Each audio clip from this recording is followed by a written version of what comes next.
मैथिली दुल्हन इसके मनमोहक गीत जरूर सुने। यदि अच्छा लगा तो चैनल सब्सक्राइब जरूर करें।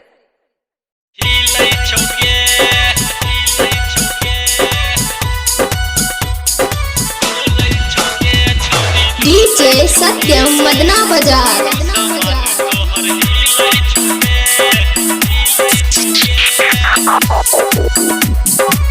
डीजे राजू presented by दुल्हन म्यूजिक। हिले छोगे छोरी हिले छोगे दोनों समान तोहर हिले छोगे छोरी हिले छोगे दोनों समान तोहर हिले छोगे छोरी हिले छोगे दोनों समान तोहर डोले छोगे छोरी हिले छोगे दोनों समान तोहर हिले छोगे छोरी डोले छोगे दोनों समान तोहर हिले छोगे डीजे राजू वेरी चो डीजे राजू वेरी चो डीजे राजू छोरी डोले छोगे दोनों समान तोहर हिले छोगे तेने छाती सट लागे छो बड़ी टाइट लागे छो मर करा दे बही की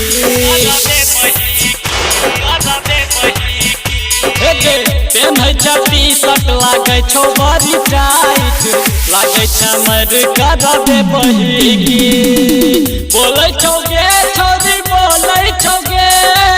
छोरा सवानी कनी बोले छोगे छोरी डोले छोगे दोनों समान तोहर हिले छोगे छोरी डोले छोगे दोनों समान तोहर हिले छोगे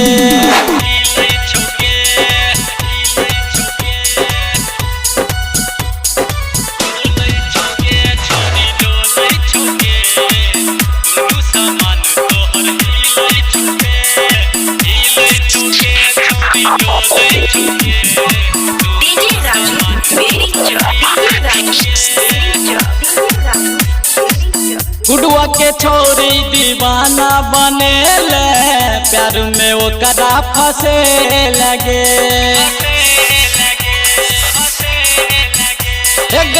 ओ बद आल के दीवाना बने ले प्यार में वो कदा फंसे लगे मोल छोगे हाथ मोल छोगे देख के सत्यम हाथ मोल छोगे डोले छोगे छोरी हिले छोगे दोनों समान तोहर हिले छोगे छोरी हिले छोगे दोनों समान तोहर हिले छोगे।